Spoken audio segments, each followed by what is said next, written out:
Сите ја знаеме големата важност што медиумите ја играат во текот на изборниот процес. Сите се надпреваруваат за време да ја дадат својата политичка порака и да добијат време за своите политички кандидати. Така што, освен тоа што се дава време на политичките кандидати, медиумите треба да ја стимулираат дискусијата и диалогот и да го промовираат политичкиот плурализам. Медиумските куќи треба да се свесни за својата улога и моќ како четврта власт. Тие треба да ги почитуваат правата на граѓаните, да бидат информирани на навремен и прецизен начин, а улогата на медиумите доаѓа особено до израз во време на избори. Од медиумите се очекува, доколку се професионални, да ги покриваат изборите на еден правичен, урамнотежен и непристрасен настан. Професионалните медиуми не смеат да вршат фаворизирање на никого. Со тоа може да се обезбеди едно поле на надпревар во кое што граѓаните ќе можат слободно да изберат.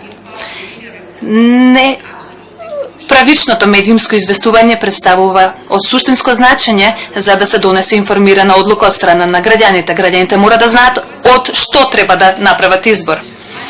Мисијата на ОПСЕ за изборите од 2014 година забележа голем број на недостатоци, вклучително и на непристрасно известување од аспект на квантитетот и на квалитетот на покритието од страна на медиумските работници.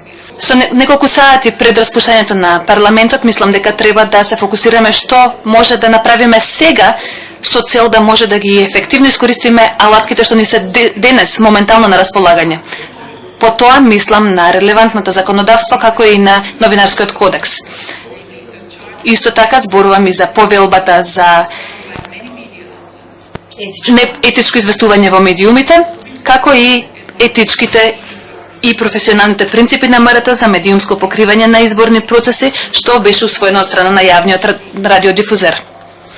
Мора да се истакне дека овие две иницијативи се за пофалба. Меѓутоа, за да постои позитивен резултат, она што е од најважно значење представува нивната имплементација. Тоа значи дека правилната примена на соодветните закони, вклучително и на изборниот законник, се од суштинска важност за да постои една добро поле на надпревар на престојните избори.